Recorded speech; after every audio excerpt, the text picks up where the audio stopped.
All right. Here we go. No video tonight, Jamie. So it is open mic night with you guys from Driving to the Top Productions. We'll have other guys joining us throughout the course of the night. I am Big Rich. Right here with me is Jamie. And Jamie, you just got done with a podcast, and now you're skipping over here to do this. Tell everybody about what you just got done doing with the Subway Connection. Absolutely, Rick. So, um, unfortunately, my co-host of that podcast, couldn't make it tonight because he's busy. But he said he would hop on next week. But you guys know what I'm talking about. The name of Joe Dalio. He is my co-host for the Subway Conversation Chat, and we got the name Subway Conversation Chat because the Yankees. Every time the Yankees play the Mets, it's the Subway Series. I'm the Yankees guy. He's the Mets guy, and we take turns sharing news about what the Yankees and the Mets did from the injury report to game highlights and to other baseball news. And I even asked Joe a trivia question, one trivia question every show. Sounds good. Yeah, I caught a little bit of it when I was in the backstage area. I was catching a little bit of it. It's a good show. It's a real good show. How'd you like that? Um, well, we were talking a little bit before we opened this thing up, and the All Star game is going on right now. Did you watch the home run derby last night at I all? did. I did. Did you see those absolute abominations of uniforms that those guys were wearing? Yeah, they were not. I wouldn't have worn those. I am so thankful that that's not what they're wearing tonight. They're wearing their normal uniforms tonight, instead of some of those just absolutely bass backwards things that people have done in the past. Um, and they've had the National League and American League uniforms the last several years. Last year, in fact, I thought they looked like beer league softball. I don't know about you, but I'm really glad they're wearing their team uniforms with the All Star patch on the side, and let's call it good. Exactly. That's how they used to do in the home run. It used to be, I think it used to be the opposite, though. It used to be they would wear their team in the home run derby and then they would wear the AL, NL, and the All Star game. Now it's reverse. Well, and it used to be they wore their own jerseys to both. Then Mhm. the MLB started getting weird about these new uniforms and everything. And it's not fun, I mean, if they look good, that's one thing. But these things look like something that you would see at the rec league, on a Tuesday night at your city softball field or something. Yeah, Uh, especially like I said, the MLB, it's funny, like they got to try to do everything they can not to kill that All-Star game because that's the only All-Star game really that's still actually good because remember the NHL had to go to the Four Nations face-off and the NBA next year they're going to do America versus the European All-Stars. That's what they said they were going to do.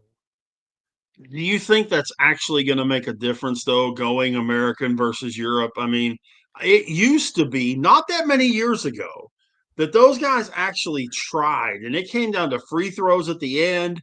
And I remember Shaq getting fouled and people going absolutely bananas because Shaq had to hit a couple of free throws late for the Western Conference to have a chance to win. All that kind of deal. Right now, the next bit of defense that gets played will be the first because they're just basically running up and down the court playing backyard ball. Well, I'll tell you what this All-Star game is going to have in common that those guys had back in the day. It's going to be on NBC. That's the only good thing they're bringing the league back to NBC, which I think Silver hit the nail on that one, though. I give them credit for that, including NBC in this deal. Yeah, if they could get the same announcers, that would be nice. The only problem is they Round Ball can't. Rock's coming back though, which is good. Right, but a lot of it is still who's doing the broadcast. Michael And of Jordan's going to course, be doing the studio stuff. They said. yeah, I mean Jordan's going to be in there. They're getting all these names, some of which have never done this stuff before. Mhm. Some have. I think Candace Parker is very good. and I think she'll do really well with that.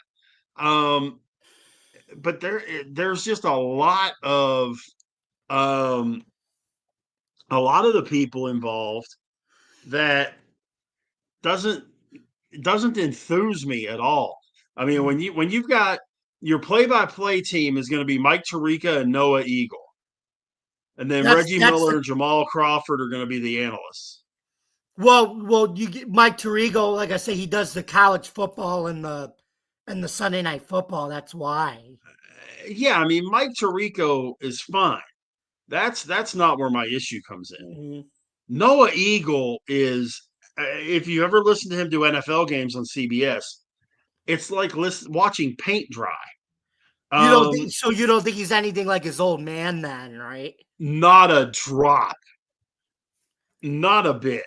Um, you've got Maria Taylor leading the studio show, which is fine. I think I she like does Maria Taylor. She spectacular. does a good job. Yeah, she does a great job on Football Night in America. She's going to have Carmelo Anthony and Vince Carter as analysts. That's up for see how they do. And then Jordan will be a special contributor. I'm not 100% convinced that's going to be a good show because you're depending on former athletes. You and I both know Mhm. former athletes don't always transition to the analyst game. You Mhm. need someone that has that outsider's view that can, get that perspective on the game. I don't know. You get, like when you had a Craig Sager on the sideline or people like that, when you got Aaron Andrews doing football or, people that know the game, but they're not trying to, well, when I played kind of a thing or stuff like that. What Nobody cares about. Like what Jade Williams, Jay Williams tries to do that on uh every time he does a Duke game. He always says, "Remember, it reminds me when I played at Duke." He does that all the time. He does. He does. And it's absolutely ridiculous, man. Um, and the big thing that I want to see, and this is what I want to see because they've got three different play-by-play leads in Tarico, Noah Eagle, and Terry Gannon. Jamal Crawford, Grant Hill, and Reggie Miller are the analysts. Grant Hill is really good. Mhm. Reggie Miller's okay. I don't know what Jamal Crawford's going to bring to the table. Mhm. Um, but I also want to, I want to see how this is going to play out because there were a lot of people that were really in love with this TNT thing, and more the studio show than the broadcast. And I want to see how the ratings and how everything gets accepted with that switchover because it was tradition. Ernie Johnson, Chuck, Shaq, Kenny Smith. They're You bringing that know over to ESPN. That's what they're doing. they are, but They we think it's going to all be better, though. It's really bad what ESPN has right now. People are saying that's at least going to be better than what they have now. those guys. You know how like Monday Night Football does regular and then the Manning cast. Mhm. What they should do with the NBA is do the regular play by play with Mike Breen and whoever's going to be with him Yeah. and have the Shaq cast or whatever the heck you want to call it. And They did do that with Stephen A. Smith and Kevin Hart. They tried to do that. yeah, but that's not, no. But those guys, they didn't play first off. Mhm. If you put Shaq and Chuck in there, it like Peyton and Eli are, Mhm. how entertaining would that be? I With very. Shaq and Barkley going back and forth the whole time, like Peyton and Yeah. Eli do. Yep. Have them bring guests on, Mhm. because between those two guys, they know everybody that's ever picked up a basketball. Mhm. So, bring in guys and that kind of stuff. It could be really good. I'm not a big fan of the play-by-play team for ESPN. I don't know about you, Mike Breen and whoever else. I can't remember who Bang! his Sorry, Mike I can't remember Breen. who his color commentator is. Dor- But I Doris Burke, and then was Doris Burke, not anymore though. Oh, yeah, I'm trying to remember who's his color commentator. I think it. Let me think who it is. because I like Doris. Yeah. I'm trying to remember. We'll think of it here before long. Mhm. But I don't know. I'm curious to see how it's going to play. Like I said, I Um, like the. Here's why I like the NBC though, because a lot, like I said, a lot of the older people are going to remember, like I said, when it was on NBC and things like that. But it's more important, I think, for them to be on NBC now so that, like, the older people who can't afford to see it on ESPN can at least see it on regular TV, NBC, and they'll be able to see that. Because that's the thing with ESPN is a lot of people can't really afford ESPN anymore. no, but a ton of the games on ESPN are on ABC. Right. Ladies and gentlemen, another country heard from. What's happening, Marcus? Marcus. Orange Beach, Alabama. All right. Very good. Very good. So, Jamie, I got a question for you. Yeah. And I was hoping there would be more involved in this tonight. You know Hmm. how ESPN does that My Wish deal with Make a Wish, and they help make some of these wishes come true for kids. Yes, I do. I'm familiar with I'm that. not. I don't want to in any way, shape, or form make any sort of light of what they're doing with that. But if you had the ability to have your sports wish come true, what would it be? Um, to be let me think a second.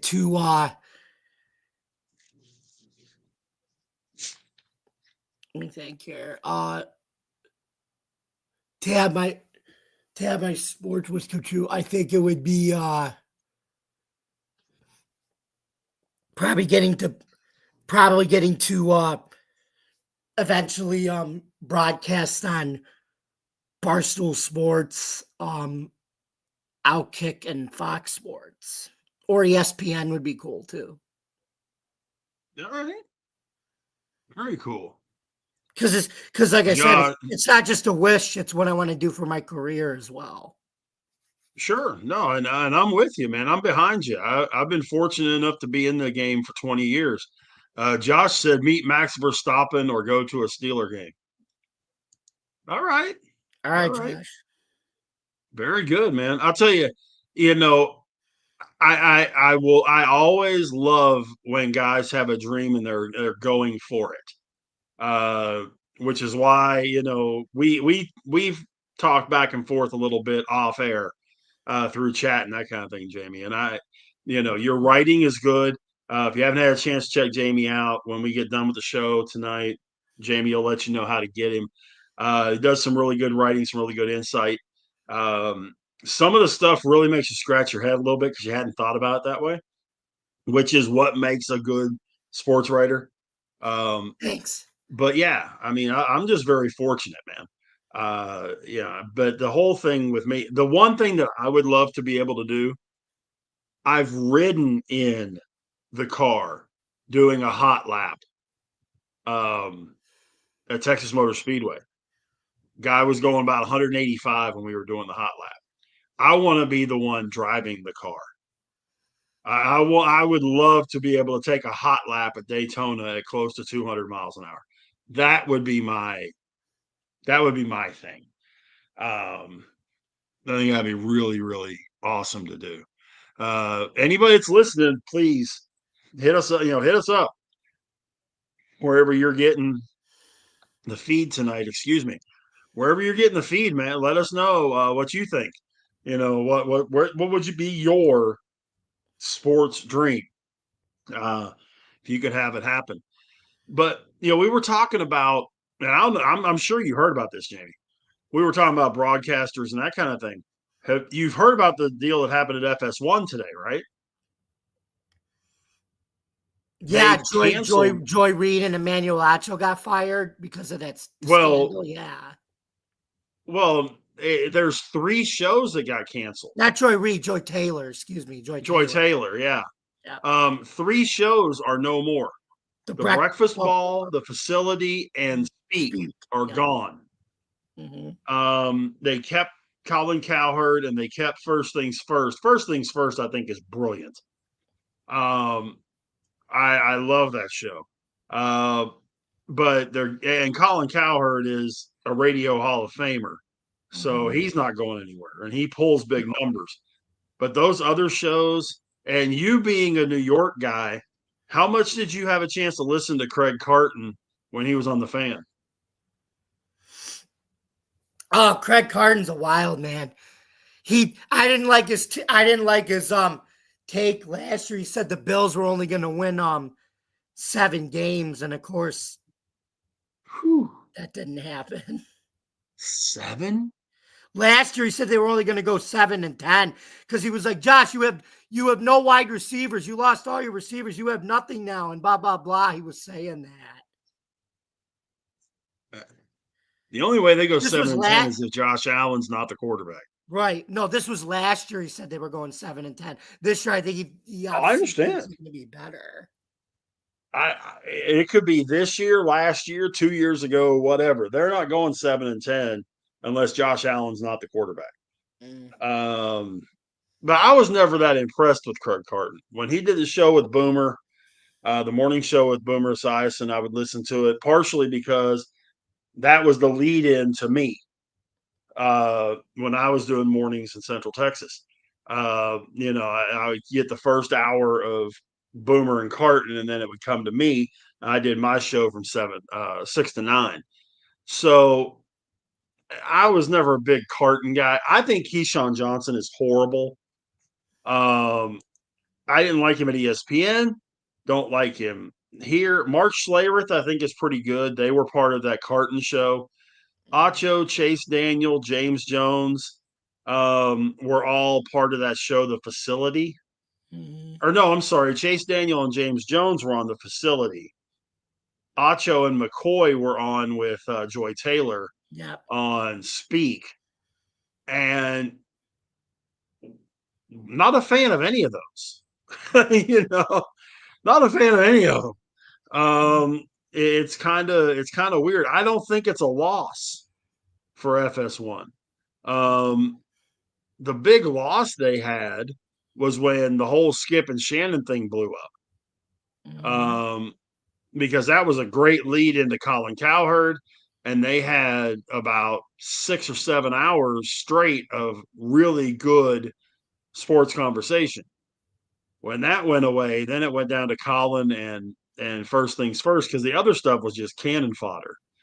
But I just think I don't know how much you got a chance to watch it, but I don't think it's a big loss for FS1. They're supposed to create new shows to take its place. That's good. I don't know who or what they're going to get to do it. That would be my question. Who are they going to bring in? Are they going to, is there? I mean, Max Kellerman maybe. Well, Max Kellerman went back to ESPN. Yeah, I don't know. Stephen A just signed a huge deal with ESPN. Skip Bayless wouldn't go back to Fox on a bet. I don't know. What do you think? Well, no, I think Sam Ponder should go on FS1. She's pretty good. I think she does a good job on Monday Night Countdown. I don't know what her contract status is or anything, but I think she does a good job. She's not at ESPN anymore. She left that. Okay. Yeah, I wasn't sure if she was still there or not, but yeah, I mean, Mike Golick maybe, because he's doing stuff with FanDuel right now. Yeah, that makes sense. I don't. Mike Golick. I don't know if Mike Golick would,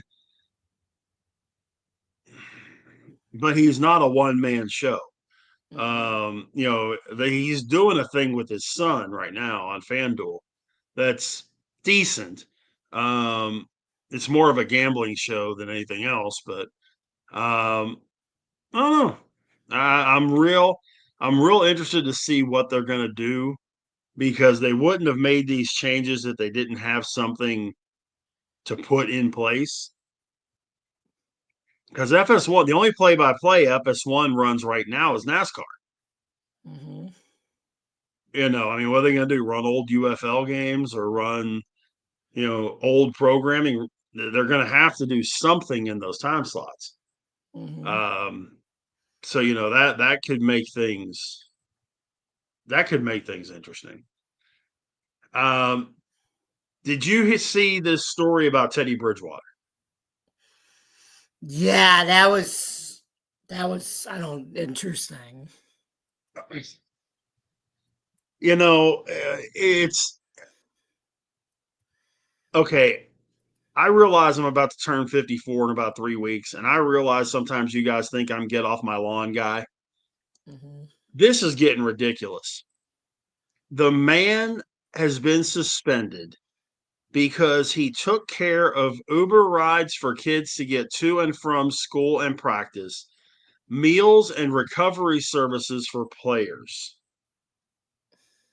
He's asked for fans of the team to cover the expenses for this year. This was for last year. He paid $2,200 for pregame meals, $1,300 for athletic services, and then other stuff in a school district where 75% of the kids are economically disadvantaged. He helped coach the team to a state championship. And apparently, everybody's got their panties in a bunch because he's helping these kids out. It's Miami Northwestern High School, and it's his I alma think mater, I which think he makes was it doing even a worse. charitable thing. He shouldn't have gotten fired. No, I mean, with all the other crap that people are getting away with, I mean, yes, is it a case where he's able to do it and not all coaches are able to do it? Sure. You know, but not all school districts are like that school district either. When 75% of them they're calling it financially disadvantaged, let's call it what it is, poverty stricken, Mhm. and it's just it just doesn't. And he even said, quote, if it comes down to it, I'll volunteer from the bleachers like I used to in 2018 and 2019 when I had no problem. He's coaching and they take him to a state championship. I'll bet you when he was volunteering from the bleachers, like he said, I'll bet you anything you want to bet he was doing the exact same thing and helping some of these families out and helping if a kid got hurt, and helping get the kids to and from practice and that kind of deal.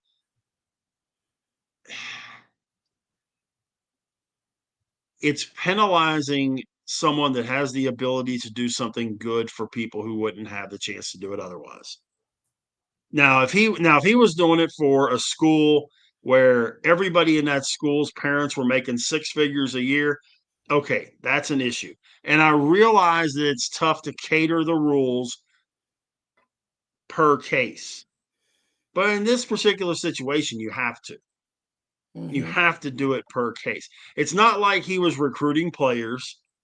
It's not like he was saying, "Hey, if you come, if your kid comes and plays on our team, we'll give him $500 or whatever." That's not what he was doing.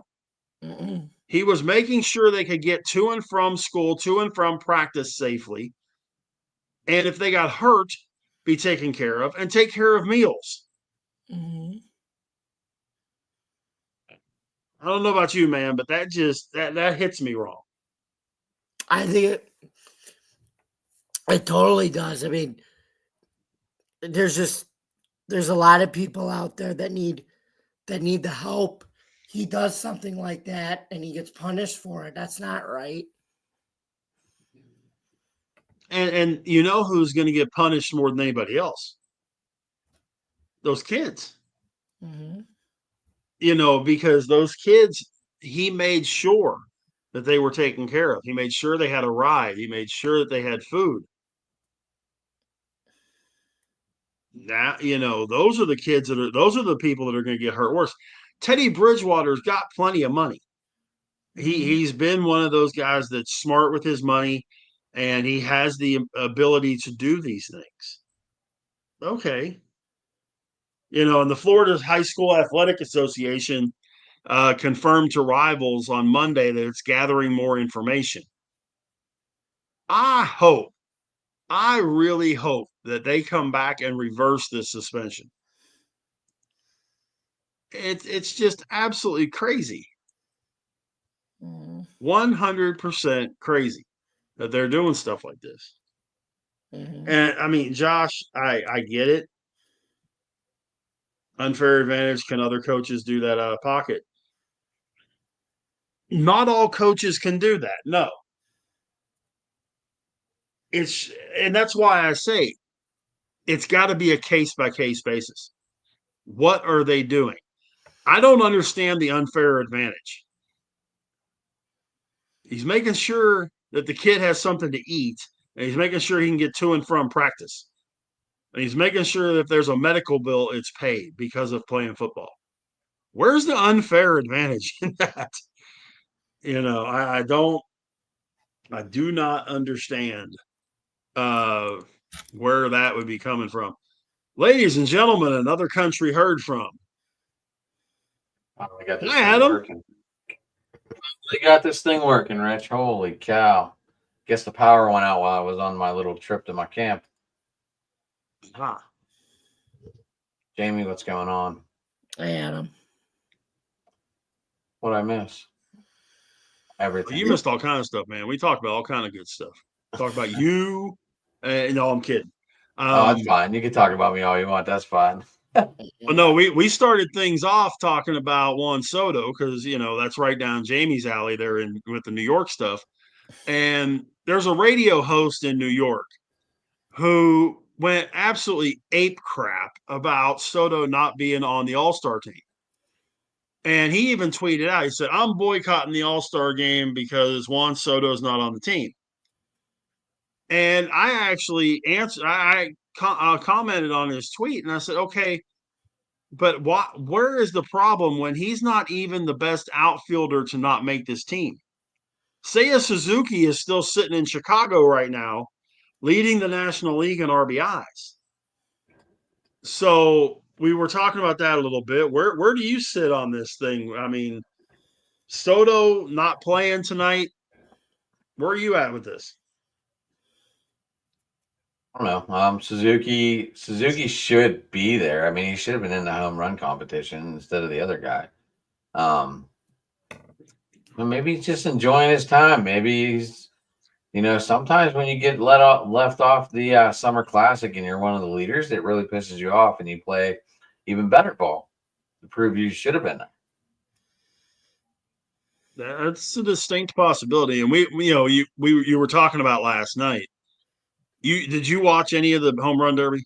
I did not. I was up camp. We did not have any TV up there. Have you seen any pictures or anything from the home run derby? Just what you sent me, and I didn't really understand what you sent. That's the uniforms those guys were wearing last night. I mean, you talk about a screaming pack of ugly. I don't know if I can actually I don't know if I can pull a picture up on this thing or not. Yeah, I think you gotta add another Jamie, how do you add content? Jamie. What? How do I add content?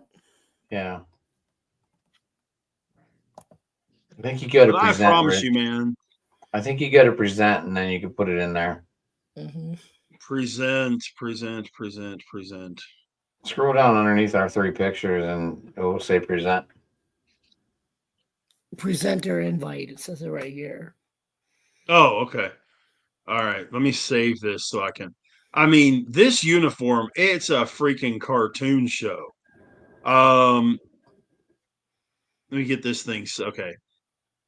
It's a flipping cartoon show. I promise. It's not a slide or a PDF image file. Marcus should jump in on his phone from the beach and make us all jealous. That. What in the wide, wide world of hell is going on here?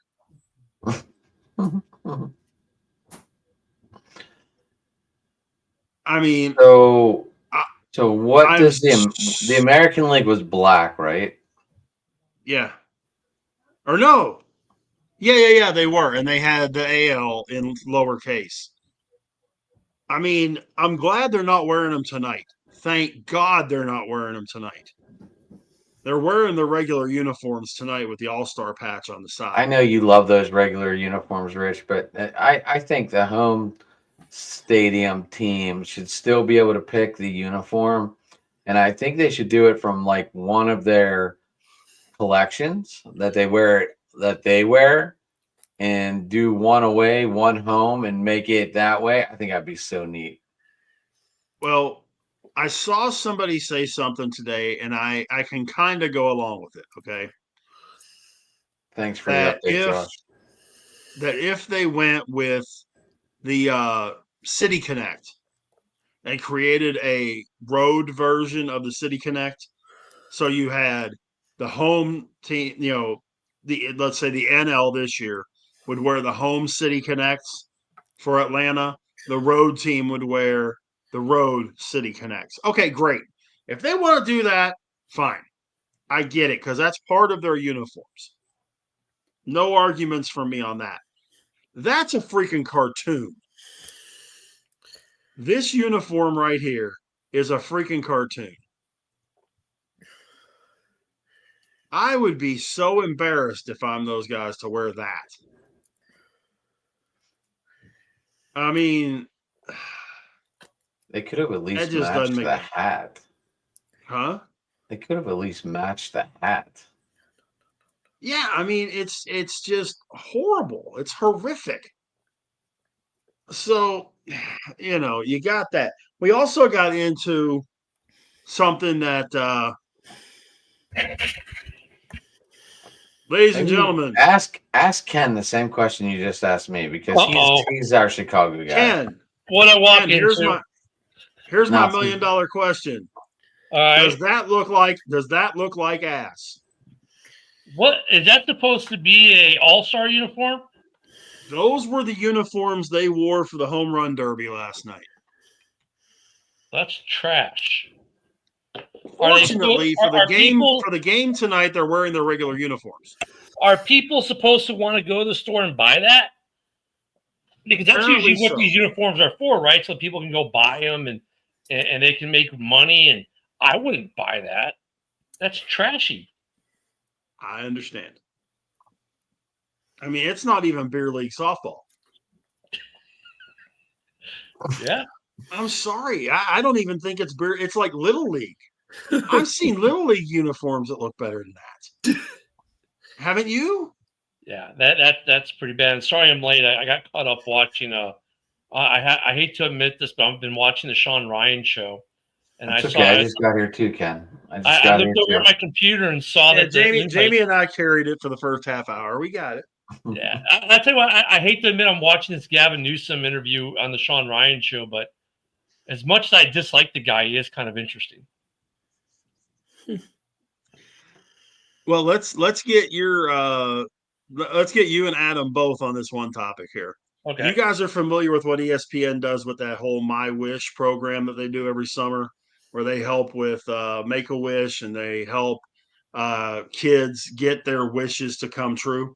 Okay. You guys are familiar with this? Vaguely, but yeah, okay. I get the gist. Okay, so like I told Jamie, this is in no way, shape, or form to satirize or anything else. If you could have your sports wish, what would it be? Well, explain that. What do you mean by if I could have my sports wish? for Like my you to go do something. oh, Like if you wanted okay. to go have batting practice at Wrigley Field, or if you wanted to, you know, fly in the I Blue want to sit Angels on that the did the sideline of flyover a at Pittsburgh Daytona or whatever. Steelers Super Bowl. Oh, that flyover again? they I just wanna did in sit- Pensacola was sick this weekend. I don't know if you saw that. They I flew want over. to sit They on do the sideline of the Super Bowl with the Steelers in it and be able to That'd be celebrate okay. with the team. So real quick, because you mentioned the Blue Angels, they just did the sickest flyover I think ever. The dude cleared the Pensacola Pier by 20 feet. Wow. That's how low they flew this weekend here in Pensacola, which of course That's is the home of the Blue badass. Angels. It is. You should see Yeah. the video and the picture out there. It's ridiculous. But for me, you know what? I would like to go to a World Cup final where the U.S. was in the World Cup final. Like, that would be awesome to see that the U.S. actually could get to that piece and to be there for that game. I think that'd be awesome because I've been to the World Cup before. I've been to international soccer before, and I've been to big football games in the States. I've been to World Series games. I've been to Stanley Cup games. But even just like a regular first round World Cup game, the energy level, insane. I can only imagine what it's like to be at a World Cup final. Like, even watching on TV, you can kind of get an idea that's different, but to be at that with 3 billion people watching and have it be the U.S.'s first time in a World Cup final, I would just love to be there for that. You might have the opportunity next year. You never know. I don't know so U.S. I don't think the soccer, team is that good, but well, but that's just it with the rankings. Like, at one point, the U.S. was ranked 6th in the world, and we've never made it past the quarters. We were ranked 6th and didn't make it out of the first round. We're ranked lower. We get to the quarters. I mean, the ranking system for FIFA is kind of, it is what it is. It comes down to the luck of the draw. And then, the one year we're in the group of death and we come out of the group of death with Germany. Oh, yeah, by the way, that's the year Germany wins the World Cup and beats the host nation Brazil 7-1 in Brazil, which is their 9/11 for them. I mean, so the rankings, I don't know. We have skill, we have players, we have guys like Pulisic, and world soccer is like any other sport, man. Like, any one of these teams that make the cup, and the U.S. is good enough to make the cup without hosting it. It's like the playoffs. If you can get in the dance, you got a chance. And you see it, like, I don't know how many times I've seen Ghana break out into the 16s. When you're talking about a small nation like Ghana, the Black Stars, man, they're a legendary African team. They make it. They break out of the group stages a lot. These little nations that don't belong into a quarter or a semi who get there or get to a final. So, I mean, to say the U.S., we've got a chance. It's just gonna be luck of the draw, like where we draw out and how we perform. We've always had we've had the talent for a while now. It's just been like coaching sometimes has been the issue. Sometimes just luck of the draw, and you got unlucky. That happens. And sometimes, like, it just comes together. Like Germany, everyone thinks, oh my God, Germany's this powerhouse, but since they won that World Cup in Brazil, they haven't been able to get out of their way for anything. In fact, I would say the U.S. national team is better than the German national team in a lot of ways. So I hope I get that chance to see us, on American soil do well next year, but make a World Cup final. God, wouldn't that be something? That would set the world on fire. yeah, especially where the final is. It's in MetLife Stadium. Yeah, and not to be political yet again, but I mean, like, I don't know if you guys caught it, but Trump was at the FIFA Club World Cup. Gold Cup finals. Yeah. No, it was the Club World Cup. The Gold Cup. Club. Yeah. Yeah, and like the U.S. had teams participate. We didn't make it out. The final was against 2 European powerhouses. And my team was in the semis, Bayern Munich. But it was great. I love how he kind of like he knew what he was doing, but did it like he got the idea. Okay, we got this trophy celebration on the stage, and they're all jumping. He's just kind of sitting there like, so the president of FIFA had to kind of go grab him. See, let's duck out the back, But he supports it, which is great to see. An American politician at that level support the sport And even though there were no U.S. teams in it, he was there because we were hosting, and he supported it. And and it's a good thing because I think we need to have our politicians supporting sport, like in that way, not being political, just showing up, being there, showing that the government of the country supports the sport, whether it be the NFL, the NBA, the NHL, FIFA, MLS, whatever. I think just showing that level of support. So yeah, if the U.S. made a World Cup final, dude, the president, everyone would be at that game. It would be insane. And that's good because that's another good thing that we see now in the U.S. because internationally, you go to France, Macron goes to games. You go to England, the prime minister goes to games. In the U.S., we've had this issue where our leadership doesn't go to sporting events for whatever reason. I mean, Bush did it a couple times, the baseball games throughout the first pitch. Obama did it. Biden didn't go, I don't think, to any sporting events. Trump, of course, it doesn't matter if it's NCAA, NHL, whatever he goes. I think that's good for sport to have our political leaders show up because it's an apolitical event that brings more unity. Whereas politically, there's division. Sports always had that ability to unify, and it's great that our leadership shows that. So that'd be great. I know we went off on a tangent here, but I think that the World Cup in the U.S. is great for the U.S. And if we can get to a World Cup final, Rich, I'll be out my mind. I will be out my mind. You and about 200 million other people. Oh, like worldwide, it'd be ridiculous because no one respects U.S. soccer. Like people okay, I know like NFL fans that the MLS, that's not a real sport. We got Americans who make fun of the MLS, but the MLS, look, they sell out stadiums everywhere they go. The NWSL sells out stadiums. Women's soccer sells out stadiums in this country, big time. Go to Gotham.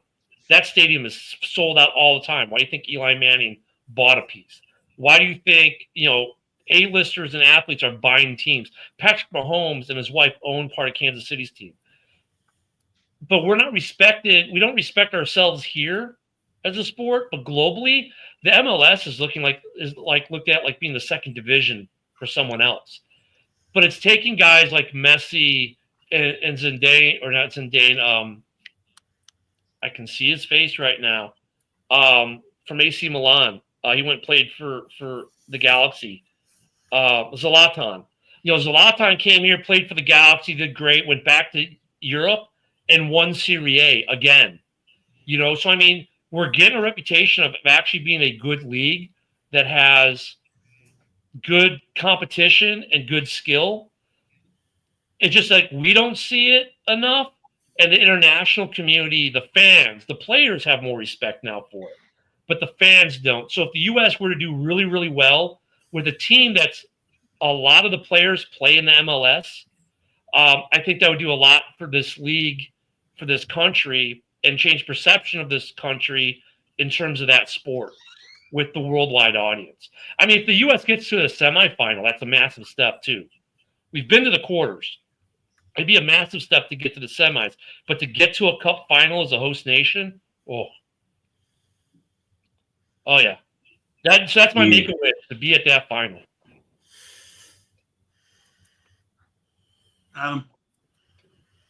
I said being on the sideline of a Steelers Super Bowl and be able to celebrate with them. Yeah, that would be super cool too. I had said to be behind the wheel of a stock car going hot laps around Daytona International Speedway. That would be fun. That'd be cool. Jamie, I don't remember what yours was. To broadcast That's right, the broadcast for either Barstool Sports, Outkick, and Fox Sports or ESPN.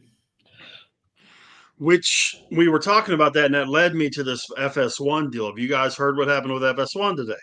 Mm-mm. Okay, FS1 canceled 3 of their programs. They canceled the facility, they canceled Breakfast Ball, and they canceled Speak. Speak was the show with Joy Taylor and Acho and LaShawn McCoy. Breakfast ball was Craig Carton, Keyshawn Johnson, and Mark Schlereth. The facility was Chase Daniel, James Jones, and somebody else, and I can't think of who So it was. what you're saying, They're Rich, they're keeping the herd, and they're keeping First Things First. The other three have been blown up, and they're going to put shows in its place. so what you're saying, Rich, is we have a chance now. Hey, FS1. We do. We're right here. Hi. Yeah. How There you you go. doing? Hi, we're here. We have a chance. We We're do just a have bunch of chance. yahoos who live to talk sports. Yeah. I'm retired and cheap. Rich might be more expensive, but I'm cheap. Hey, I'm not that expensive. It comes to being on national. I'm not Yeah. that expensive. I'm not that expensive Uh, either. Not in the grand scheme of things. No. But we were talking about, they took that hit when Skip and Shannon imploded. And because that led into Colin, which led into First Things First. And then they added, because when Joy Taylor went away from Colin's show and went into her own thing, that's when they created Speak. And the guy that's taken her place is really good with Colin. So it's not going to be one of those cases where she can just slide right back into that old spot. But, I'm real curious to see what they're going to do now, because they were trying to basically do a talk show day from 6 in the morning until 6 at night. They're Well, too they polished. just killed 6 of those hours. 5 But of the those problem hours. is all these shows are too polished, to be honest with you. I mean, look at some of the shows that do really, really well. It's the stuff that do like what we're doing right here. Like, not that, we do some homework. We know some stuff. We don't know some stuff. We're a bunch of guys who like sports, but look at McCaffrey. Look at McCaffrey's show. It looks like a podcast. It feels like a podcast. He's polished, though. He's got a big control room with people in it, but it's more relaxed atmosphere. But really, what people tune into is stuff like what we're doing here. That's why we get the views that we get on X and YouTube and Facebook and whatnot, because I think there's a difference. And this is where the problem where the shows like on FS1 and these other places have a disconnect. Once you start tying a paycheck to what you say, you're no longer saying what you want to say. Because like none of the four of us are going to be shy to say something because we're afraid of some sponsor or we're afraid of, anything like that. We're just going to say what we believe. And I think the problem with a lot of these shows is they get caught up in that, I hate to do it once again, politicalness, because it exists even in the sports sphere with these sports shows of, well, we have to support certain initiatives. No, we don't as sports fans. As a sports fan, I don't like the fact that the NHL, for instance, said you don't have to wear the Pride jersey in warm-ups if you don't want to. Then I'm going to say that. If I'm a proponent of saying that I like what they did, I should be able to say that too, without fear of, well, Coca-Cola is going to drop us or Pepsi's going to drop us, because that's the real shit that people want to hear. They don't want to hear the polished, politically vetted. No, give us what you think. That's why we watch you. We don't watch you because I can get that anywhere. I mean, the thing about McCaffrey is like he doesn't give a shit about his sponsors. If he loses sponsors, like when he brought on Aaron Rodgers during COVID to do what he did on COVID, he pissed everyone off and he didn't care. That's why people like him. And I think with FS1 and ESPN, FS2, these entities, the problem is they're too connected to the rest of the media where they have to make these correct views.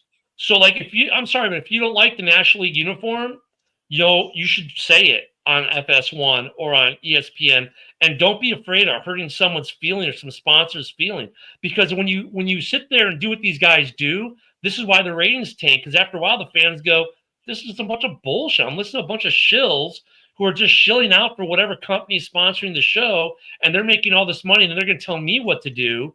It doesn't work. But here, like this, you got four guys, four different backgrounds, for economic differences, everything else. We don't care whether or not we piss off Pepsi, Coke, or Budweiser, or gun owners, or whoever. We don't care. We're just going to tell you what we think about our teams, or about the sport, or about decisions being made, or what trash the uniform looks like. And so, I mean, really, am I selling us to FS1? I'm trying to, because we're kind of what they need, what this format. And whether it's the four of us or some other dudes they find that they like, cool. But that's what they should be doing instead of all these super slick, polished shows that follow a message or a proponent, or the league really wants us to push us. Fuck the league. You know, why should I care what the NFL wants us to push? Right. Well, and my radio show was called Go Big or Go Home. The whole premise behind it was, I'm going to give you my opinion. If you don't like it, tell me about it. I'm not going to hold back. Being in Central Texas and being the biggest Cowboys hater in Central Texas, that put a big red light over my head, and a big bullseye on my back. Great. Come on with it. And that was what I told everybody. I said, I'm going to have my opinion. You have yours. Don't pussyfoot around. Don't hum and haw about it. If you think I'm wrong, tell me I'm wrong. Yeah. If you agree with me, agree with me. That's great. I don't want everybody to agree with me. I'm not, but the other thing that I said was there will be absolutely, positively no politics on this show. Yeah. We can talk whatever you want. There's two things we're not going to talk. We're not going to talk politics. We ain't talking religion. Outside of that, outside of Notre Dame football, we're not talking religion. And we are absolutely 100% not talking politics. We can talk sports till we're blue in the face. I don't care if we talk baseball, football, golf, soccer. I don't really care. But we're not getting into politics. We're not getting into religion. And we're going to have opinions. I'm not going to sit here and toe a company line. We're going to have opinions. And that got the show a whole lot better reaction than anything else that was going on in Central Texas. And to this day. And the politics piece is the hardest, right? Because there is a place in sports talk for it, but you got to keep it apolitical. Like what I said earlier about the president showing up to FIFA, like you got to keep that apolitical, because that's not a political agenda there. It's just, the statement I made isn't pro-Trump or pro or anti-Trump. It's just from a sports standpoint, it's good to see a country's leadership at an event. Point blank, period. I don't care what it is. If it was Biden or Trump or whoever, it doesn't matter. It's a point of leadership being there. So there is always going to be some politics. It's how you present the politics. And the problem is with like FS1, ESPN, all these others, they very slyly, but they do it, push agenda. And that's where we got to stay away from when we talk politics and sports. True. And what you said, there's a difference. What you said was a fact. Right. And it's not a case where you said, well, Trump showed up for the Gold Cup. Yeah. The Club World Cup. Club World Cup final. Sorry. Yeah. And I think that I'll bet you Biden would have never done something like that. Okay, wait a minute. Now you just made it political. Right. That's you were stating a fact before that Trump was at the event. Okay, great. Yeah. So were 100,000 other people, but Trump was at the event, and then you leave it at that. That you're not making it political. Well, and for you, if you would have made that other statement, now we're making it political. Yeah. And for U.S. soccer, it was big too, because there were no U.S. teams in the Cup final, and yet. Yeah. Our president was there, which is good because that shows that we're somewhat catching up to the rest of the world. Because if this were in Barcelona, the president of Spain or their leadership would have been at that game, even though there were no Spanish teams in it. So it's good to see us entering the world stage on soccer in that regard. But I think that's a problem though, like with FS1 and these people. It's like, guys, get away from these super slick, well-produced shows where you got these hosts who are trying to be controversial, and it's fake as all hell, while still towing a company line. The real good controversy is when you get a guy comes out there and bashes the NFL and bashes a fan base, and then it says, come on, bring it. That's better than, like, I can't watch these guys like Stephen A. Smith, who wants to run for politics now. I can't watch him because one day he's this, the next day he flips it as the 100. Like, we don't have the internet. And we can't look at what these guys have said just 3 months ago. It's like there's no consistency. It's like they're all like politicians. I can see why Stephen A wants to run, because he's used to it, because he's fed what to say and what to be mad about, what to be happy about. I think the problem with sports talk shows in general are that they're not real anymore. I mean, if you want to see a great example of that, turn on the NFL Network on schedule release night. When the schedules are coming out, I forgot who the two, they were both previous NFL players, and they're going team by team and doing like the records, right? The win-loss thing. And so I'm watching this on mute because we're on a show live, but I'm paying attention. And like, okay, they'll do Green Bay. Okay, well, when they play the Bears, well, that's a W. When they play the Bears, it's going to W. Okay. Then with the Vikings, same thing. With the Lions, same thing. They go through all the teams are playing the Bears. Every time I saw them talk about the Bears, the Bears are taking an L. Okay, now they're going to do the Bears schedule. Well, according to them, I should be 0-17, but they had us winning 13 games. I'm like, how can we win 13 games when you did all the other teams you were saying we're losing to them? Right. Because they're a joke. I don't care if these guys were former NFL players. They're telling me what I want to hear as a Bears fan when they do my team, knowing that I'm probably checking out when they're going to do the Ravens or these other teams. But I actually paid attention. And the Bears, they had the Bears losing all 17 games. They had the Steelers losing more games in the individual ones than when they did the Steelers by themselves. I hate that. Yeah. Fans hate that. And that's why these shows are getting canceled and why folks like us should be doing it. Yeah. And one other thing, and to shift off of that just a little bit, the one other thing, and this is going to be another soapbox thing, I'm sure, for everybody, because it was for both of us, me and Jamie, this whole Teddy Bridgewater situation. If you guys, did you, Adam or Ken, hear about this? Something about the high school coach stuff.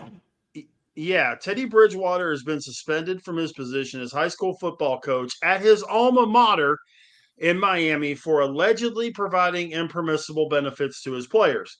Okay, first off, it's not allegedly. He admitted on social media he's done this, okay? But listen to what he has done, okay? He paid for Uber rides, meals, and recovery services for his players last season. He has asked fans to donate to help cover such expenses this season. He self-reported the payments to Miami Northwestern, and Florida High School Athletic Association confirmed to Rivals on Monday that it's gathering more information. He made sure the kids had a safe ride to and from. The school has a 75% financially disadvantaged population. He made sure the kids had safe rides to and from school before and after practice. Made sure they had food. Made sure that if they got hurt, they could go to the doctor. And they're penalizing him for this. If it was, and I realize it's tough to do this on a case-by-case basis, but with all the other BS going on with NILs and all that kind of garbage. Well, they've got NIL in high school now. Huh?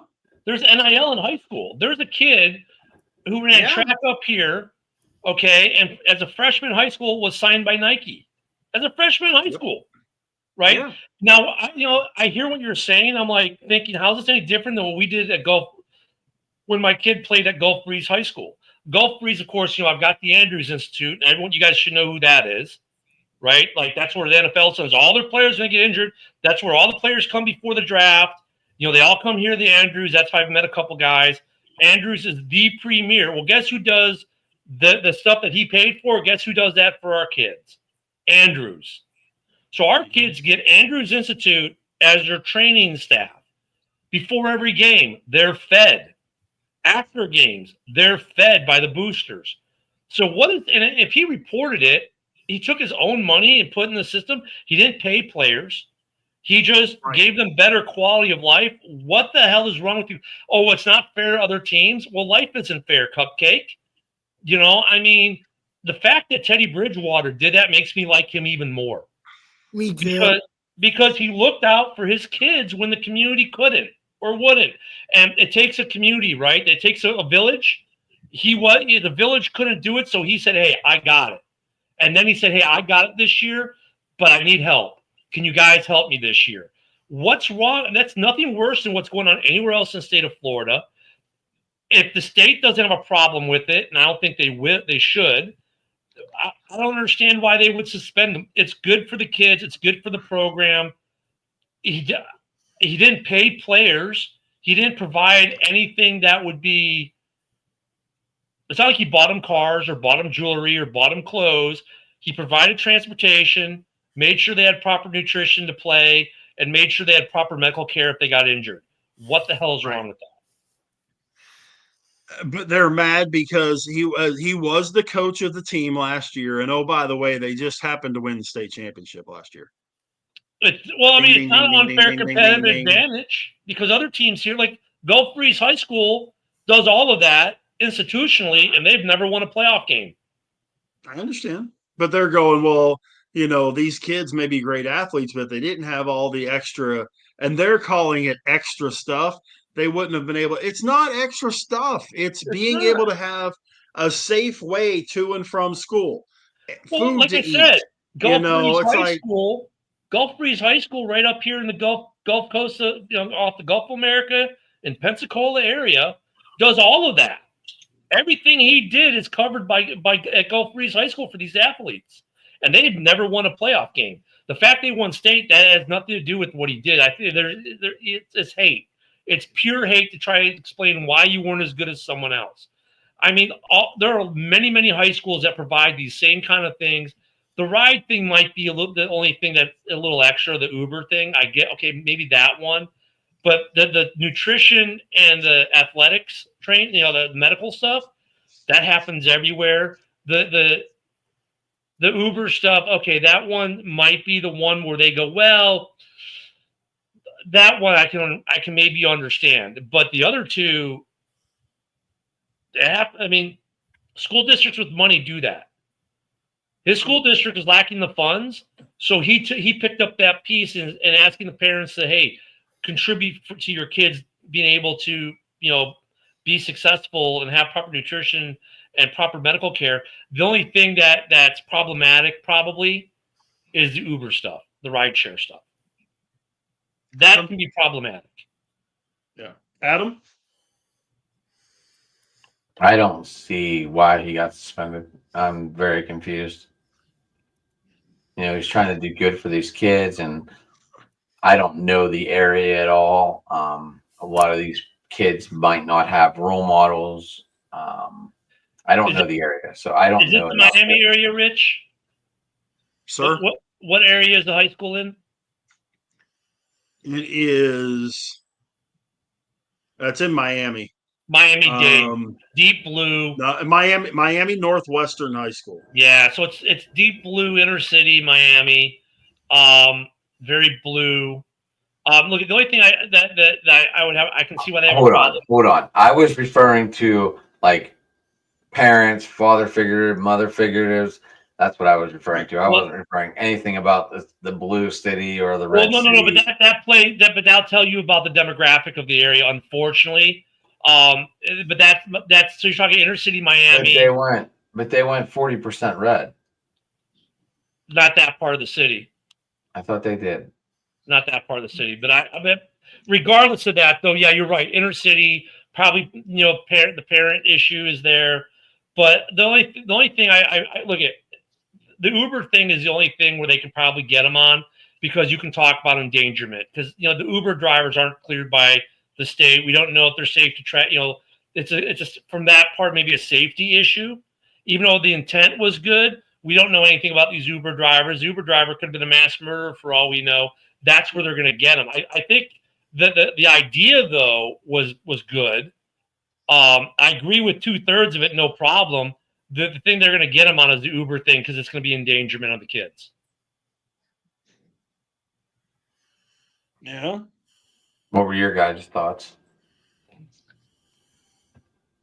Jamie, go ahead. My thoughts, I think the world's too soft nowadays. The guy, Teddy Bridgewater,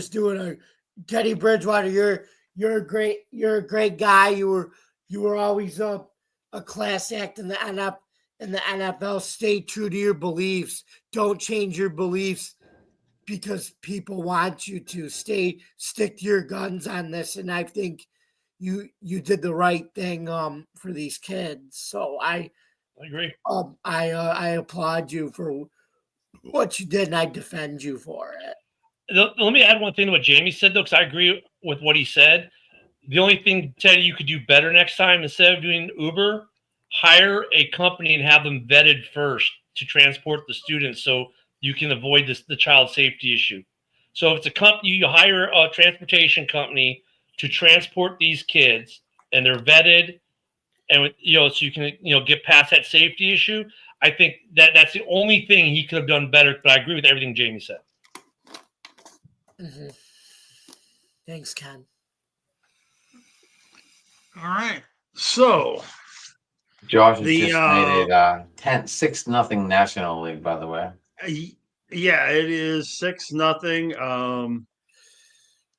Going to the I guess they just going to the bottom of the 7th right now. Remaining strength of schedule for the rest of the season in Major League Baseball. The 5 hardest records for opponents against: Boston, Cincinnati, White Sox, who are okay, Miami, Colorado, and then the Rangers are 6th. The easiest schedules between now and the end of the season: the Cubs, the Royals, the Twins, the Dodgers, the Pirates, and the Indians. Ooh, can we get a Cubs? Adam, remember me telling you earlier this season that if the Pirates could survive through July, they would have a better shot because all the really good teams they were playing were in the first half of the year. Yeah. What do you guys think about this? And does it make a difference in where your thinking is?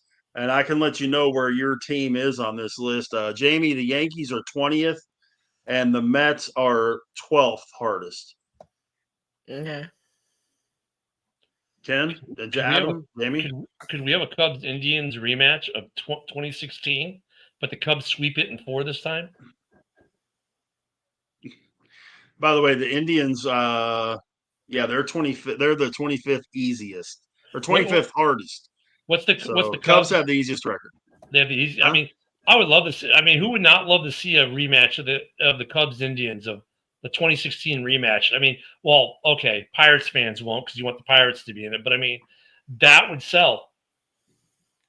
That would sell. I'd love to see it.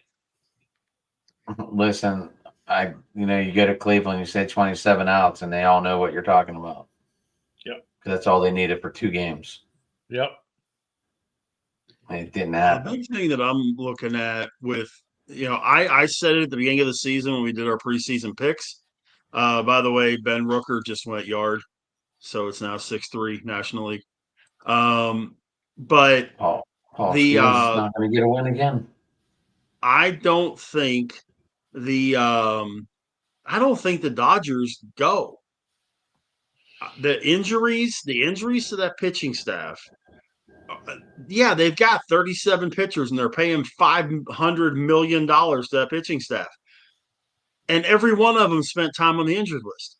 It's one of those deals that you don't know who you're going to have come playoff time. Shohei has not gone more than 3 innings in a start. I don't think they're going to push him that deep. Yamamoto, okay, when he's healthy, he's a stud. Kershaw's on the back end, and I really think that after tonight, especially, I think Kershaw's done after this season. Because they did a real nice ceremonial deal when he came off the field in the 2nd inning at the All-Star game and made him a Legends pick and all that kind of good stuff. So I wouldn't be surprised if Kershaw's done after this year. Blake Snell's hurt. Glasnow's hurt. The list of guys that they've got on the injured list is about as long as their actual roster. How many times have we seen the team with with a low salary burden gets to the dance? I mean, that's the funny thing about baseball. A lot that I always found interesting. Oh well, they're going to be really good. Look at the amount of contracts that these big contract players they have. Then why aren't they winning the World Series every year? I think it's funny because a team like the Cubs, I'm sure they're pretty much up there in the contracts, but at the same time, they're not, especially for the size market they are.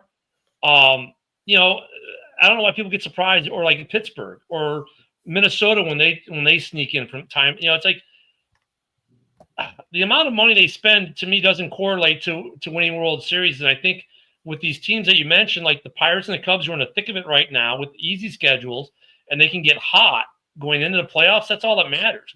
If you're a team like the Dodgers and you're having to battle every day and you're battling injuries on top of battling good teams, one of two things happens, right? Steel sharpens steel, or or it all just blows up on you because you can't maintain because you've stressed out. And it sounds like to me the Dodgers are more on the stress out track than they are on steel sharpening steel. The Cubs I still think the currently have Dodgers. the I still think the 11th. Dodgers. I still think the Dodgers pull something off in a trade. I think they end up with Mitch Keller. I really do. The Cubs have the 11th highest payroll. Yeah, which is unusual in the Cubs, man, to be honest with you.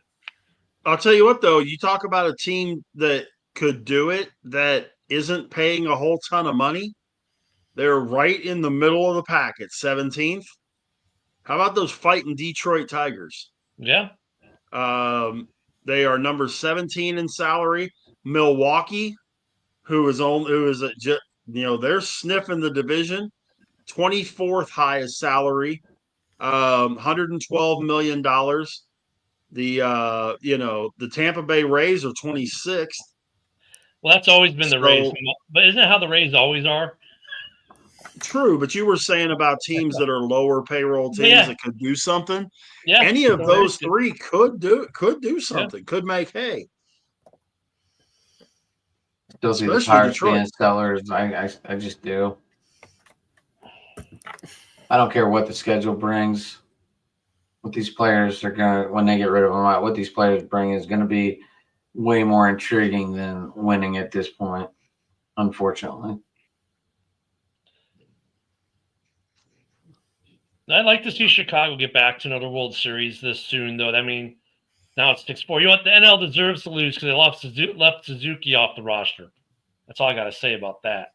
I mean, it's going to be interesting. I mean, it'd be nice to have a different narrative this year than we've had for the last couple of years. But it'd be cool to see the Cubs get back. And, we were there in 2016. Then we kind of fell apart. It'd be kind of cool to see the Cubs get back this soon and, not get fans in as always going to be another 108 years kind of thing. It'd be nice to see that the Cubs are still a competitive team that, is in the. I guess what I'm trying to say, it'd be nice to see if the Cubs are in the normal cycle, not in that extraordinary cycle they were in. And the White Sox, I'm happy they're sucking. So I hate the White Sox. Southsiders, trash. I would have never guessed. I'm a North Sider. What can I say? I understand. But Adam, you going to be able to continue this thing through? Because I got to hit the road. We're 9:30, so.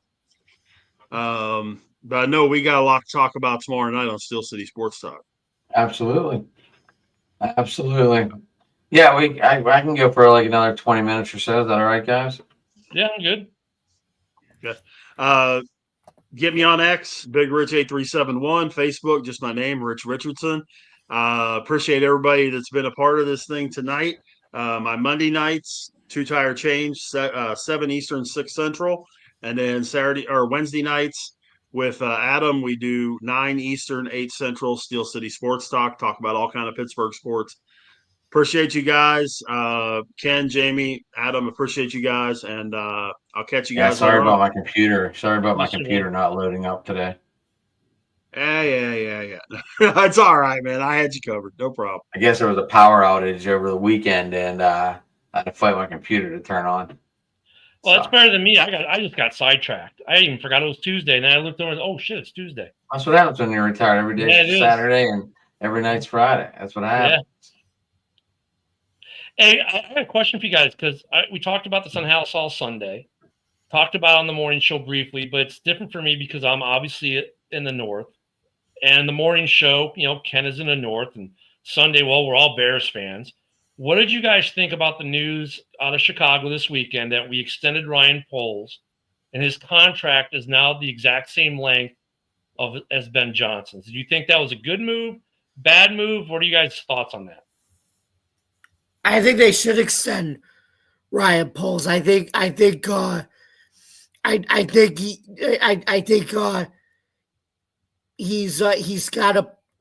think he has a plan to get talent on this team. It just has to be able to come to fruition. I mean, everybody stays healthy, no injuries, things like that. Yeah, I agree on the talent. What do you think? Me? So I think that they're going to let these two coaches run, and if they suck by when the contracts are over, out the door. Yeah, let me give you some of the other arguments from the Bears fans who weren't happy about Poles being extended as GM. They're like, well, he only won 15 games, 15 and 35 or whatever the number is for the first 3 years. Are you going to forget that? I'm like, yeah. Because to me, Eberflus was never his coach. When he got hired on a Tuesday, Eberflus was hired a day and a half later. He wasn't a part of the hiring process. He technically hired Eberflus, but was like, hey, Jamie, you're the new head coach. We've come up with a list of 3 coaches for you to hire from. Pick one of the 3. Those are your choices. That's what Poles was presented with. So I made kind of Jamie's argument, right? That, hey, he's brought on good players. Some will say the Bears did not build properly because we built the trenches last. My contention is I don't care how they build it, just as long as they get there. I don't think it matters if you build the trenches first or last. As long as you start winning, that's all that matters at the end of the project, right? Right. So but there are Bears fans who are really upset that Poles was extended, and I'm trying to figure out why. I mean, they tell me these whys. It's only a 2-year deal. It's through 2029. It's through 29, which is when Ben Johnson. So to me, it says if Ben Johnson fails, because Ben Johnson is Ryan Poles' coach, right? He did the entire process. He hired him. If the Ben Johnson experiment fails in Chicago, that means they're both gone. GM and head coach will be gone, and probably quarterbacks. They can break the cycle and start fresh with a new quarterback, new head coach, new GM. Because I'm tired of the arguments. Well, if you hire a new GM, he's going to fire the coach because that's not his coach. And if you get a new coach, you need a new quarterback because that's not his quarterback, right? Those are the arguments we always hear. So to me, I see it as closing a loop of 2 out of the 3. But at the same time, I don't think Ben Johnson's upset with having Caleb Williams. In fact, I think Caleb Williams is his guy because of the way he just talks about him anyway. That he would have drafted Caleb had he been there to draft him. So for me, I see it's a good move. Ken, you talk about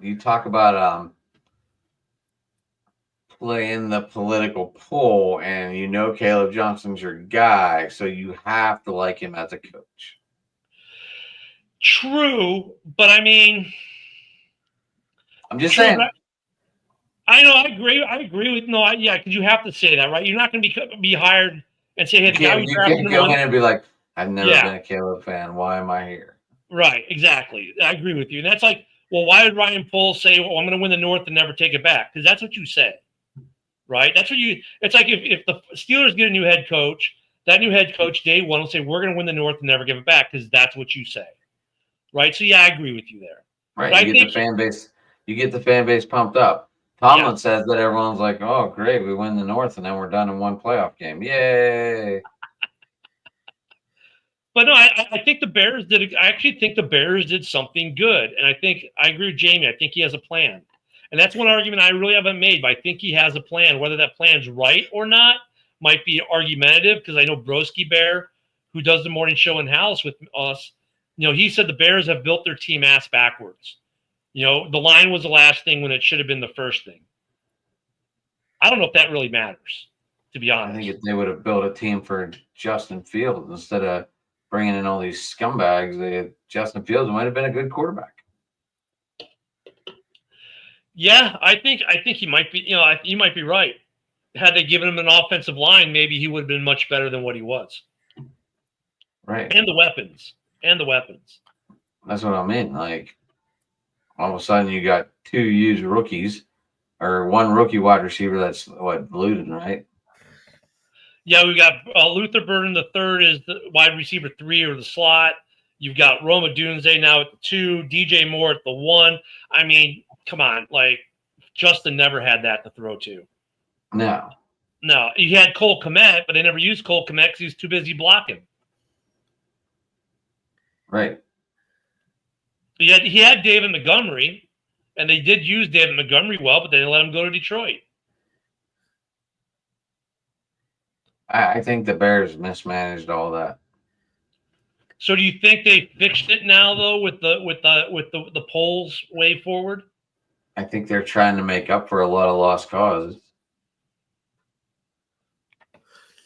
A lot of lost years. Yeah. God, we wasted some years. Every team wastes years though. That's nothing new, but yeah, I mean, I look at this Bears team now. To me, it still comes down to the offensive line, and man, the potential for this Bears team can be really freaking. They could be the story of the NFL this year if things work right in Chicago. And if it falls apart, it'll just be the same old Bears. But it's hard not to be excited. I have to contain my enthusiasm.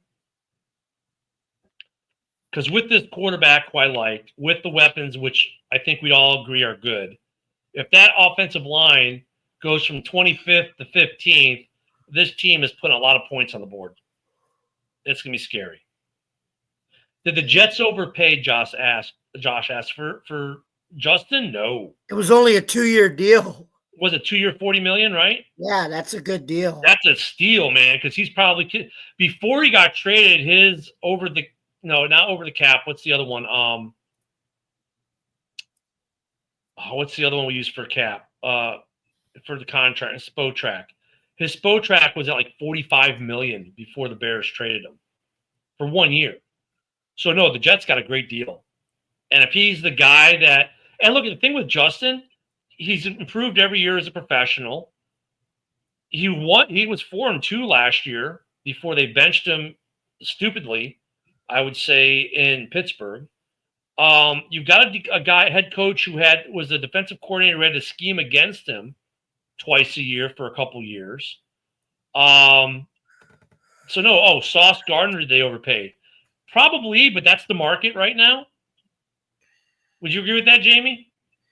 Yeah, it's the same thing with Garrett Wilson. It's the market too. But like I said, the one thing I really like about the whole NFL is the Jets and these other teams. I like when they sign the 1 or 2 year deals to players like that, and then you allocate the big time bucks to where the market is.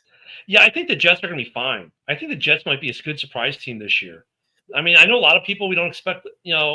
It's hard to predict that they're going to be a good team. You look how bad they've been the last couple of years, and it's the Jets. But when you think about the Jets, do have some players, man. They could be a surprise team this year, the Jets. And they got Aaron Glenn, who I absolutely love as a coach. Yeah. I mean, I don't expect him to win the division with him as a first-year head coach, but I expect the Jets might make some noise. Who knows? They might surprise us and win the division. I mean, I've been giving this some thought lately, guys, the last couple of weeks as we're getting closer. Because rookies started reporting today to some teams. Today, camp started for a few teams, right? Rookies are reporting. And we're getting closer to doing like some of the season projections. And every year, we all do our projections and we all base off last year and the moves we think they make, which is what we've got to go on. But every year there's 3 or 4 teams, and the Jets could be one of them this year. We think, they're not going to be that good. I mean, yeah, there might be some improvement. And then they end up, winning a division or going to an NFC championship game like Washington last year. No one expected them to be anything like they were last year. I think the more we watched Jaden Daniels last year, we kind of were thinking that though. See, but I give Jaden Daniels' success a lot of credit to that to his OC. Because I don't care who gets credit to it. It's still running the team. They were a team. When I went to that game in DC, I thought, hey, this could be a potential playoff match. Bears Skins in the playoffs. I mean, that's the way these teams were looking. And of course, the Bears went the opposite direction, but they did it with a bunch of scrappy guys and really good coaching. And if that's what thing we looked at the roster at the beginning of the year, it was a bunch of 1-year contracts, scrappy vets that people were kind of like, okay, well, they're probably past their prime. They don't have anything to show anymore. Well, they did. But at the beginning of the year, we were saying, 5 or 6 wins probably. And they went to the NFC Championship.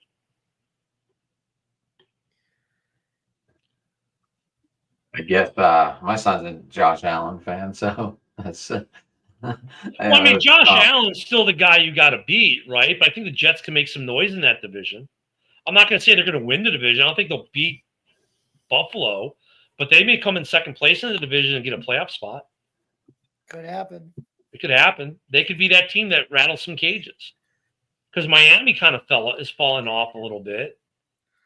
New England is coming up, but everyone's expecting New England to be better because of Vrabel, because they did better last year. People see that the Jets got Justin Fields, and they're like, same old Jets, so they're going to suck. But Justin is not a bad quarterback. No, he's just been on shitty teams. And then when he was winning, they benched him. Yeah. And that makes no sense, absolutely, at all. So, I mean, as we get close to the season, I'm wondering what, the Raiders are another team that can surprise people. The Bears can surprise people because no one expects the Bears to do anything. I mean, Is Cam Miller going to be the starter in Vegas? What now? Is Cam Miller going to be the starter in Vegas? Pete Carroll, man. I particularly anything that man does is like. But remember, that was a Tom Brady pick. But I think Gino. They already said Gino's going to start. I think it's got to be Gino after they made the trade. But did you see the picture of Genty out front of Applebee's in uniform? No. Yeah, they have video of him out in front. He got hazed. I guess I don't know if it's real or AI, but yeah, it's the Raiders. Though could be a surprise team this year in the West. Yeah. Kind of how like last year the Chargers were somewhat of a surprise. So yeah, these are the things I'm kind of been thinking about lately. But I think the Poles move was smart for Chicago, and I think it was also smart for Chicago because now that's one less distraction during the season. Because this was Poles' final year of his contract. It's like if you're going to fire him, you're going to fire him at the end of the year anyways, whether you extend him or not. That's not going to make a difference. It's not like players. It's not like there's cap considerations, right? So just do it now, and now you don't have that hanging over the head this season about when he's going to get an extension or fired. You just extend him, and now you just let him operate, and now there's no distraction of the GM's contract extension over the head. He can just go out and be GM, and if he sucks, you're going to fire him anyways. And it's one thing I think fans don't realize. Coaches and GMs, if they get fired, it doesn't affect the cap, so they can operate differently with these guys. Oh, but you got to pay the guy the $10 million. Who cares? These teams are making $1 billion plus a year in profits. $10 million to pay the coach they just fired is like they dropped the quarter on the street and kept on walking. Mm-hmm. Right. So I always think that's interesting. Like with Tomlinson, if they fire him, but they're going to owe him $17 million. Do you think they care about the money? No. They're going to make $1 billion. What's $17 million to the Steelers organization? Nothing. It's a drop in the bucket. It's the cost of doing business. That is correct. So, yeah, I thought that was interesting. And then the other big news, of course, I don't know, Jamie, if you guys covered this before we got on, but dude, like I said, rookies started reporting today for some of the teams. I think like 4 or 5 teams, rookies reported today. Between now and the 19th, pretty much 90% of the league has that minimum rookies report. By the 22nd, which is next Saturday. Oh, wait, no, the 22nd is a week from today. By a week from today, everyone will have reported for minicamp. Starting today, a couple teams like Baltimore, Seattle definitely was today. I think Baltimore's tomorrow. But the rookies are starting to report. Veterans are going to be trickling in over the next couple days for teams. Sometimes some teams have like rookies coming, like the Bears on the 19th, have the rookies come in. The rest of the team comes in on the 22nd, right? Dude, 30 to 32 second rounders. As of this morning, I haven't seen anything come through this afternoon, still unsigned. every Bills player has signed but TJ Sanders. The who was second in round, the second round pick. Yep. He's Now, the only one who hasn't signed. because of the guaranteed contract thing. Now, the kid for the Browns, who was the 4th pick in the second round, just got arrested. Just got arrested. Now, and someone said, "Well, that's it. That no one else is going to get guaranteed after him." But no, if you're the guy who got picked after him, that's a mitigating strategy. You're like, hey, I'm not that guy. I don't have a felony over my head. So, I mean, at what point do these guys sign, man? They're starting to report. These guys are already missing camp.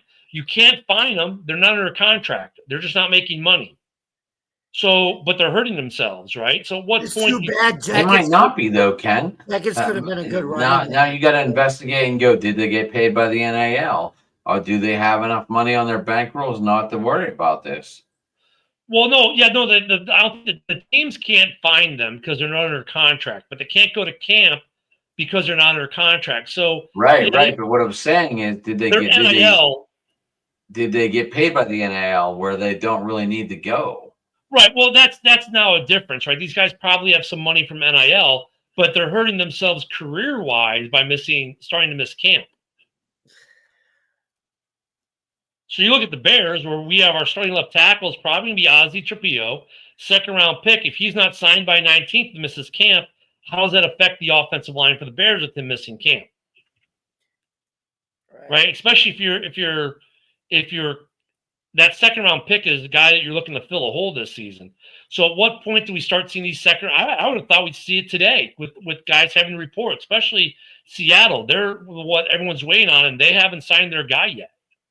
So how much longer until these second-round guys start signing contracts?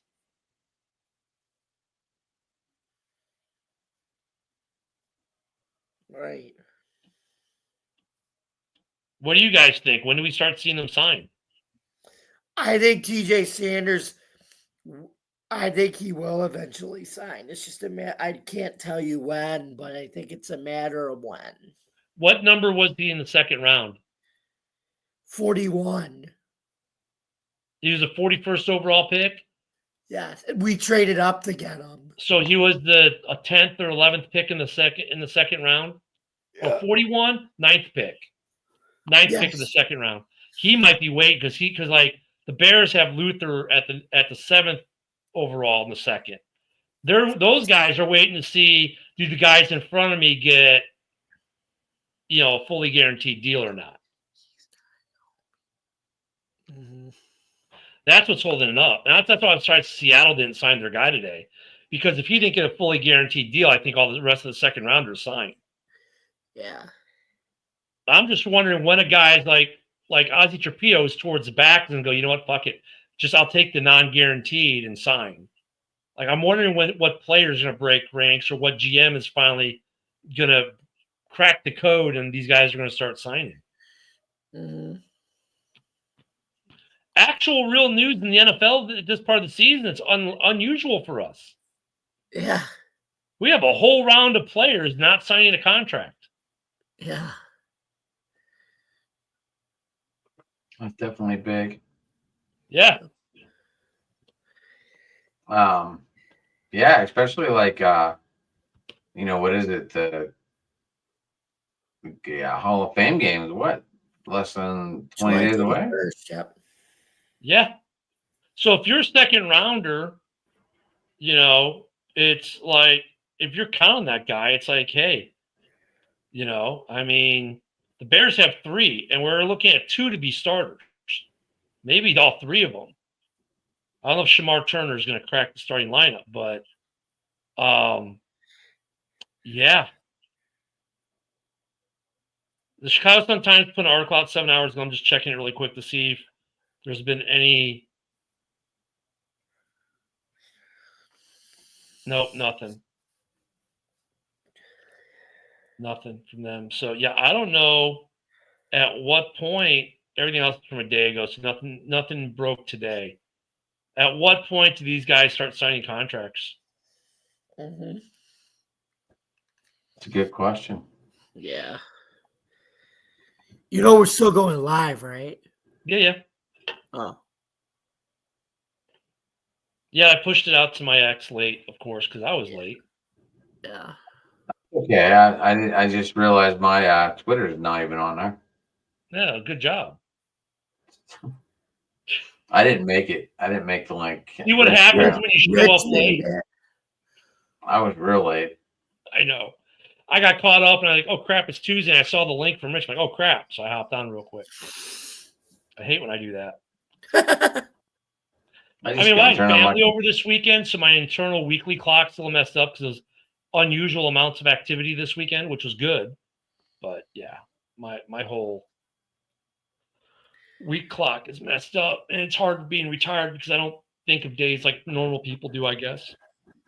Why would you? You're retired. Yeah.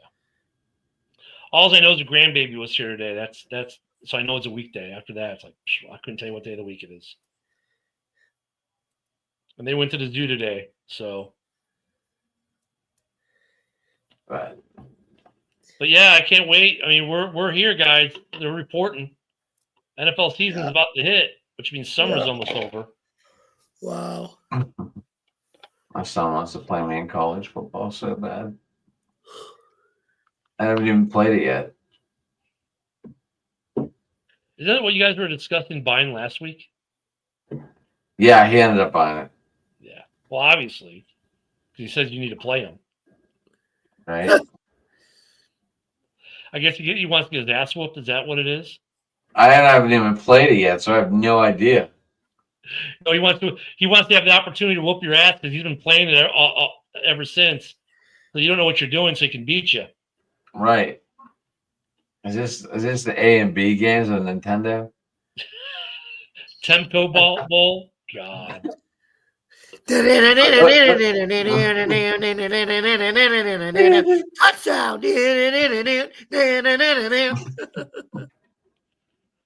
Oh my.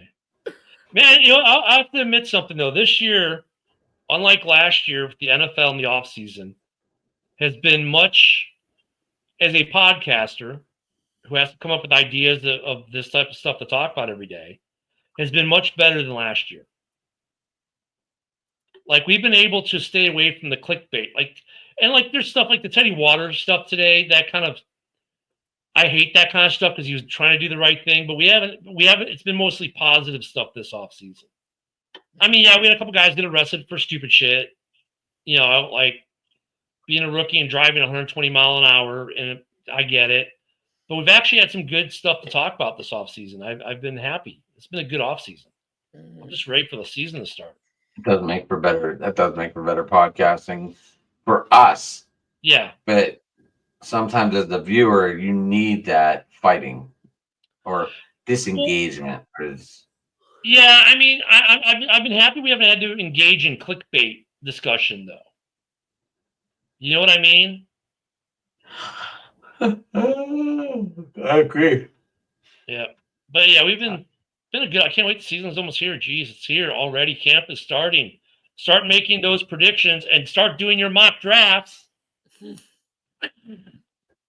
I hate those people. Here's my 2026 mock draft. Whatever. Yeah. So if we did a prediction, that might take forever. Oh, we got a couple weeks before we need to do predictions, man. Oh, we sometimes we do like a whole all 30 of them and write them all down. Keeping receipts. That's why I just pull up the video to show you where you're wrong later. Hopefully you mark it, bitch. And now that I learned how to screen capture video, oh yeah, you can teach an old dog new tricks. Right. No, this is gonna be a good sports year in general, man. I mean, football, I'm ready for that. We got the World Cup coming in 26. We got the Olympics coming. We've got all kinds of crazy stuff going on. It's like I'm like really digging. Hey Adam, what happened to Evan? I have no idea. Did you message him? See what's up? No, I haven't talked to him, but I should. I saw he was online the other day, but I was at my camp and I really didn't feel like messing with anyone, so I didn't talk to anyone. I have days like that. I just, we were getting sun. We were the beach from noon till 7:30. That's how we were Saturday, but in the pool. We got in the pool right around 12:30. I think we were in the pool like 7:30, 8 o'clock. Yeah, it was so nice. The lake was so warm. It was just nice. And my mom and sisters are still up there right now, and they're like, it was crystal clear today, flat as glass. We were in there all day. Driving to the Top Productions, Josh. Even I know that one, Josh. Even the Huddle guy knows that. I think this is his first day watching the show to learn about that. Yeah. But yeah, I'm still trying to catch up on sleep from the weekend, so I am completely. Oh, I crashed hard yesterday, man. When everyone left, I was cooked. I crashed hard. I want to take a nap today. It just didn't work out. So maybe tomorrow I'll get a nap. Because us retired guys, we like taking naps. Right. Well, And my dad had my son, so I went and saw my son for a little bit. Oh, cool. And then so that didn't help. I didn't get home until 8:15. I was like, oh, just turn on the computer, jump right on. Got home, started doing stuff. Then I was like, oh shit. Went and saw the computer wasn't on, and then all of a sudden I started. You have 42 updates. So right, that's when it happens. Like I really need to turn the computer on and get on. What? I got updates. Oh crap. Right? No, mine just doesn't turn on. It's so weird. Hey, different note. Let me double check this before I say it, but so I didn't see him on Friday. Let me just make sure he was on today. Or he wasn't on yesterday. I think JB is MIA again. Not again. Yeah, he wasn't on this morning. And but he was 4 days ago. Was the last time he pushed out to me. So, wait. No, he was on a day ago. Never mind. He had line stopped yesterday. Never mind. I don't know what, but he wasn't on today though. Huh? Maybe his new work schedule. Back into being a cage line. Yeah, back to being a semi-cage line. Because now he's got an actual job to report to. So. Well, he never goes back to being a cage line. No, hopefully that could situate his situation. I'd rather see him keep a job than a podcast where he's not making enough to pay it. This is why FS1 needs to hire us, man. Absolutely. We need to get JB on there with us too, so he can pay some bills. I don't care about the contract. I don't need much. Yeah, just a couple bucks, enough to. Yep. Yeah, we're cheap. Keep going. Yeah, we're the kind of talent you like. We're not going to cost you a lot. In fact, you're going to make a shit ton of money off of us, and we don't care. Just enough that we're comfortable. Like, boys, it is 11 o'clock. Oh, it's late for you East Coasters, and you got to get up and drive a truck in the morning. Do, and I'm just so whooped. Like, this job beats the shit out of you. It really does. Until you're used to it. Yeah, you're still in the get used to it phase. In about a month or two, it'll be nothing to you. Everyone's like 3 months, dude. You'll be good. Because you got to load the truck, then drive the truck, right? Right. I got to do it right, and I load it the way I like it. Yep. So it kicks your ass for a couple months, and after a while, it's like nothing. Yeah, I don't have that issue. That's the phase I want to get to. You'll get there soon enough, man. It'll happen before you know it. One thing I realized today, because I was having a political argument with someone on X, go figure, and Ben Shapiro said something about when people shouldn't retire because 5 years after they retire dead. I'm like, well, look, I retired at 46. It's been 6+ years. I'm still alive and kicking, completely happy. That's not necessarily true.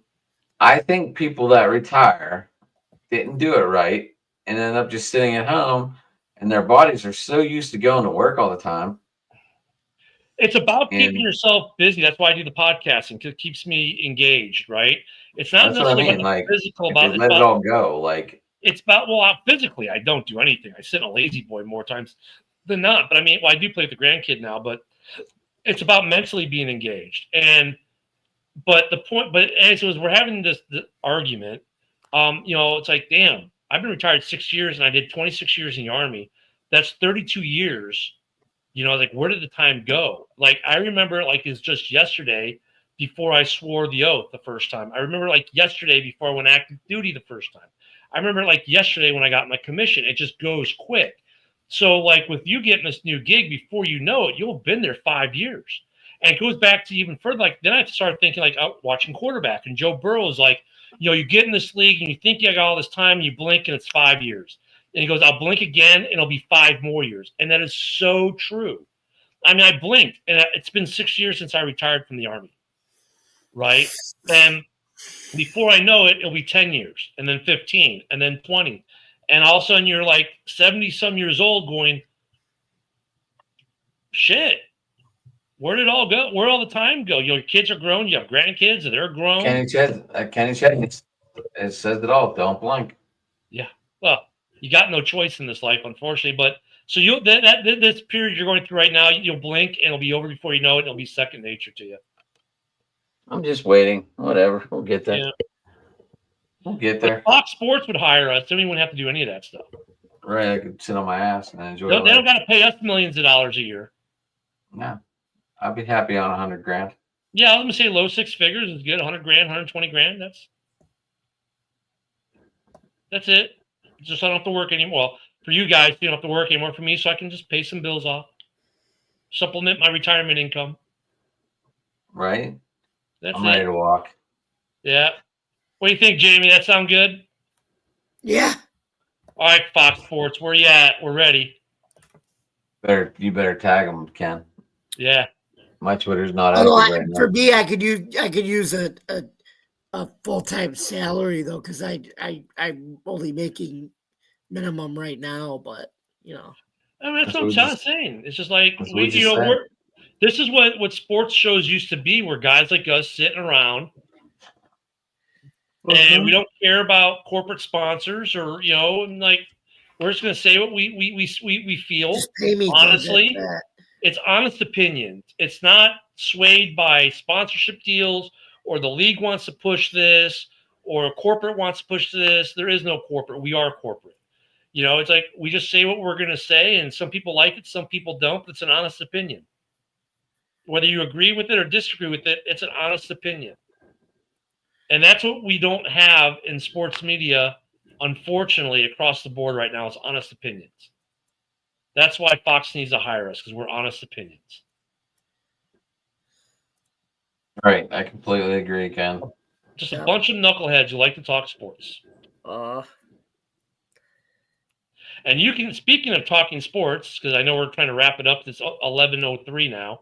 Tomorrow morning at 10 a.m. Central, 11 on the East, you can catch me on X, YouTube, Roku, Fire TV, on the Huddle Sports Network app for the TV side, at Ken the Bear Fan, on YouTube, at the Huddle Sports on YouTube, at Mike the Bear Fan on Facebook.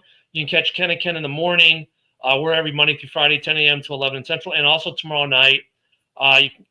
Tomorrow night at 7 p.m. Central, 8 on East. I think it's the same time as these guys are on, but we got a House Hall report. Oh, no, I'm an hour before Steel City, right? Because you guys are at 8 o'clock Eastern, right? Steel City. No, we're 9. Oh, you're at 9. Perfect. So from 8 o'clock Eastern until these guys go on at 9. I got House Hall report on Ken the Bear Fan and whatnot, and then right after that, I'll probably make the appearance on JB's Roundtable. Those will also be on my X, both of them. JB's show will be on my X. His knee biting YouTube, my YouTube, I think, well, definitely his YouTube and my X. So you can catch me there. And of course, Sunday pregame, which will now start to become pregames pretty soon, for House Hall at 11 a.m. Central, noon on the East on X and whatnot. And of course, we bring the fellas from DTTP whenever they can stop by. So absolutely, just like we offer you guys to come on our show on every Tuesday at 9 o'clock for open mic. I know everything was a debacle today, but you know, Rich man the fort. Jamie manned it. Yeah. Held the fort down for till the people got in. But you know, we did it. And then tomorrow night, me and Rich go live at 9 p.m. and Eastern time. And then, you know, you can catch the boys over there on the Huddle. Absolutely. Jamie, I think Jamie will jump into with the Huddle tomorrow, right? Absolutely, I'm going to. Yeah, Jamie. When we had the cage line was cage. Jamie and I, just the two of us did the show for 2 weeks. So, good. We had good conversation, good time, doing that as we drive. What do we call it? Driving to the huddle. There we go. So you can get me at Sports Talking It on Twitter. You can get me at Driving to the Top on Twitter. Actually, you can follow the YouTube channel, Driving to the Top Productions. Hit that like, subscribe button, notifications, turn them on. And Jamie, go ahead, wrap it up. Let's go. You guys can find me, yours truly, at Bill's Chat 1 at Bill's Mafia Chat, and also at Jamie Malloy, the unbiased journalist, at DJ Dog Tags on X, fourball.com, and stadiumrant.com, where I write about all sports. You can catch me here on Driving to the Top Productions every Tuesday night at 8 o'clock p.m. Joe Daly and I host the Subway conversation chat. And we just recorded an episode tonight. Go check that out later on YouTube. You also can catch me then at 9 o'clock, an hour later on Tuesday nights. The crew and all the guys come out here and do open sports mic, so catch that out. And then every Wednesday night, including tomorrow, you can catch me, Ken, Jeremy, and that crew on Huddle Sports Network. Roundtable.